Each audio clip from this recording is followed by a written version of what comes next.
Hello students, आज हम सीखेंगे लिमिटेशन ऑफ ऑडिट, अंकेक्षण की सीमाएं। अंकेक्षण ज्ञान की एक शाखा है और कोई भी ज्ञान सार्वग्राह्य एवं पूर्ण नहीं है। यही कारण है कि ऑडिटिंग वर्क कितनी भी चतुराई से, कुशलता से किया जाए, फिर भी अंकेक्षित लेखा पुस्तकों में एरर्स एंड फॉल्ट मतलब अशुद्धियाँ और छल कपट मालूम होने से छूट जाते हैं। अतः लेखा पुस्तकों पर विश्वास करके निर्णय लेने वालों को हमेशा अंकेक्षण की लिमिटेशन को ध्यान में रखना चाहिए। अंकेक्षण की सीमाएं निम्न प्रकार से हैं। नंबर 1, अंकेक्षण 100% एक्यूरेसी की गारंटी नहीं। अंकेक्षण 100% शुद्धता की गारंटी नहीं। जनरली बड़े बड़े इंस्टीट्यूशन द्वारा अपनी लेखा पुस्तकों का ऑडिटिंग कराया जाता है, जहां फाइनेंशियल ईयर में बिजनेस ट्रांजैक्शन बड़ी अधिक मात्रा में होते हैं। एक अंकेक्षक के लिए ये पॉसिबल नहीं कि वह सभी ट्रांजैक्शन की डीप चेकिंग करे, गहन जांच करे। अतः परीक्षण जांच का प्रयोग करते हैं। मतलब जो ऑडिट अंकेक्षक होते हैं वो परीक्षण जांच का प्रयोग करते हैं, टेस्ट चेकिंग का प्रयोग करते हैं। ऐसी दशा में सुनियोजित ढंग से किए गए छल कपट प्रकट नहीं हो पाते हैं। मतलब किसी योजना के ढंग से किए गए जो छल कपट हैं वो पकड़ में नहीं आते, प्रकट ही नहीं हो पाते। नंबर 2, समस्त गबन का ना पकड़ा जाना। तो दूसरी लिमिटेशन है समस्त गबन का ना पकड़ा जाना। अंकेक्षक द्वारा पूरी चतुराई से, ईमानदारी से, सावधानी से एवं योग्यता से कार्य करने के परिणाम स्वरूप भी संस्था के उच्च प्रबंधकों तथा विश्वास पात्र कर्मचारियों द्वारा जानबूझकर योजनाबद्ध तरीके से एक प्री प्लान्ड सिस्टमेटिक वे से किए गए कपट व गबन को अंकेक्षक नहीं पकड़ पाता। तो ये दूसरी लिमिटेशन है कि समस्त गबन का ना पकड़ा जाना। 3, अंकेक्षण संस्था के कर्मचारियों की ईमानदारी का प्रमाण नहीं। यदि संस्था में आंतरिक जांच की व्यवस्था है, इंटरनल चेकिंग की व्यवस्था है, तो अंकेक्षक प्रायः परीक्षण जांच का प्रयोग करके लेखों को सर्टिफाइड कर देता है। इस सिचुएशन में यदि सभी अधिकारी मिलकर कोई गड़बड़ करते हैं तो अंकेक्षण कार्य के दौरान ऐसे कपट और गबन का पता नहीं चल सकता। इसलिए ये कहना गलत नहीं होगा कि अंकेक्षण कर्मचारियों की ईमानदारी का प्रमाण है। तो ये 3rd लिमिटेशन थी, अंकेक्षण संस्था के कर्मचारियों की ईमानदारी का प्रमाण नहीं है। 4th, छोटी छोटी बातों पर ध्यान देना पॉसिबल नहीं। प्रायः अंकेक्षक अपनी जांच के दौरान छोटी छोटी बातों की ओर ध्यान नहीं देता। इसलिए हो सकता है कि निम्न स्तर पर कुछ अनियमितताएं रह जाएं। तो ये 4th लिमिटेशन थी, छोटी छोटी बातों पर ध्यान देना पॉसिबल नहीं। नेक्स्ट, अंकेक्षक का कार्य सिर्फ राय प्रकट करना है। इस लिमिटेशन में बता रहे हैं कि अंकेक्षक ये सर्टिफाई नहीं करता कि कंपनी का प्रॉफिट एंड लॉस अकाउंट एवं बैलेंस शीट सही है, उचित है, बल्कि वह सिर्फ अपनी एडवाइस देता है, अपनी राय प्रकट करता है कि उसकी संपत्ति में ये प्रलेख सही व उचित है, अतः व्यवसायी को वह आदेश नहीं दे सकता, मात्र सलाह दे सकता है, जिसका मानना या ना मानना व्यवसाय के ऊपर डिपेंड करता है। तो फिफ्थ लिमिटेशन थी, अंकेक्षण का कार्य सिर्फ राय प्रकट करना है। अंकेक्षक प्रमाणित नहीं करता है कि कंपनी का जो लावानी खाता है, चिट्ठा है, उचित है और सही है, बल्कि अपनी केवल राय देता है कि उसकी संपत्ति में ये जो प्रलेख है वो सही व उचित है।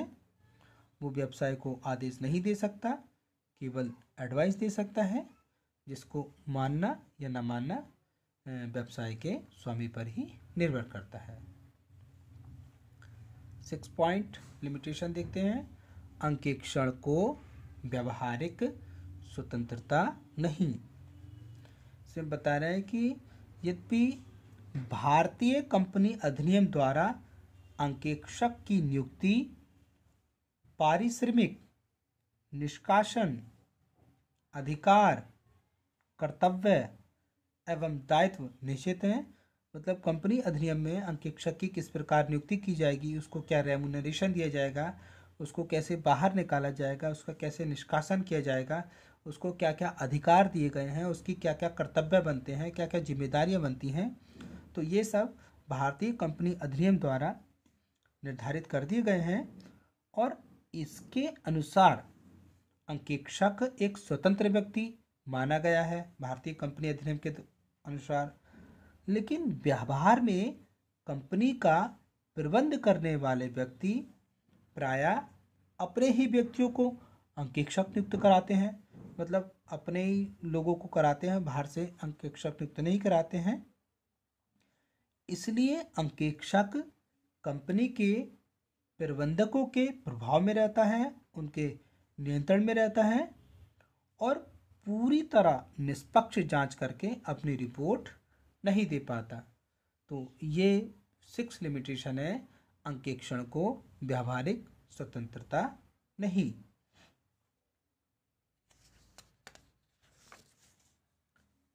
नेक्स्ट पॉइंट, व्यवहारों के व्यापारिक औचित्य को प्रमाणित नहीं करता है। अंकेक्षक केवल व्यवहारों के वैधानिक औचित्य की जांच करता है। इसका मतलब वह सिर्फ यह जांच करता है कि जो भी ट्रांजैक्शन खातों में किए गए हैं वे सही हैं व उचित तरीके से लिखे गए हैं। तो अंकेक्षक का केवल वैधानिक औचित्य की जांच करना होता है, व्यवहारों के वैधानिक औचित्य की जांच करना। वो केवल यही जांच करता है कि जो भी लेन देन खातों में किए गए हैं, क्योंकि वो जांच करता है, वो जो उसको पेपर अवेलेबल कराए जाते हैं उनके आधार पर ही जांच करता है।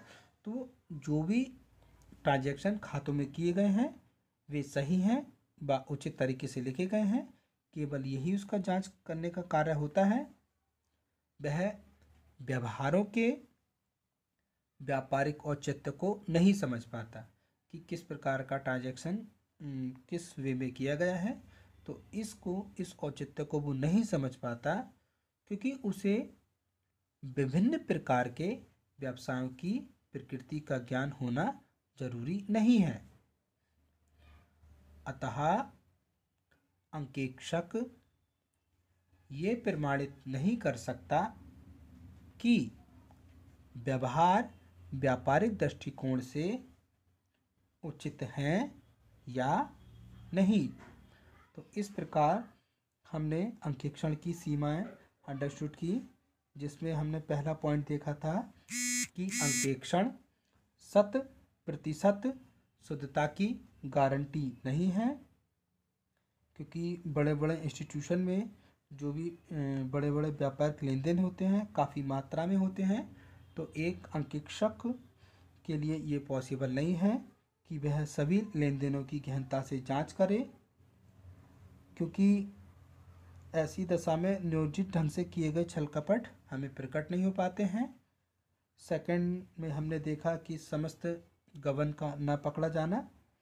अंकेक्षक पूरी चतुराई, ईमानदारी से, सावधानी से, योग्यता से काम करने के बाद भी जो कर्मचारी लोग हैं और जो उच्च प्रबंधक हैं उनके द्वारा प्री प्लान तरीके से जो कोई भी कपट होता है उसको नहीं पकड़ पाते हैं।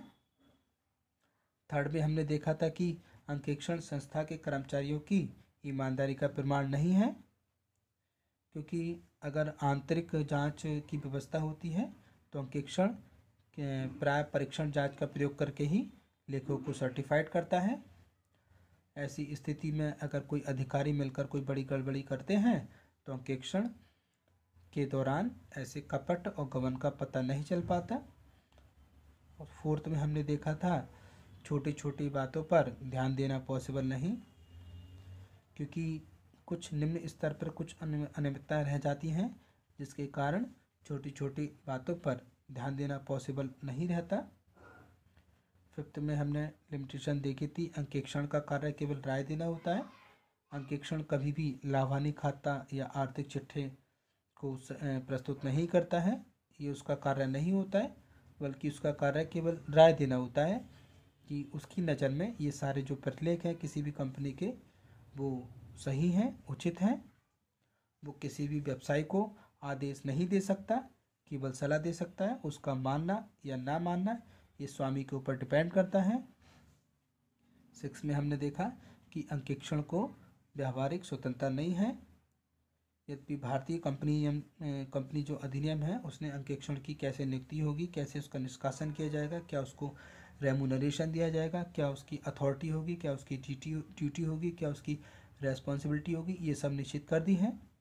तो हम इस तरीके से तो एक अंकेक्षक को स्वतंत्र व्यक्ति मान सकते हैं, लेकिन अगर व्यवहार में देखें तो कंपनी का जो मैनेजमेंट करते हैं वही लोग अपने ही व्यक्तियों को अंकेक्षण कार्य के लिए नियुक्त कर लेते हैं।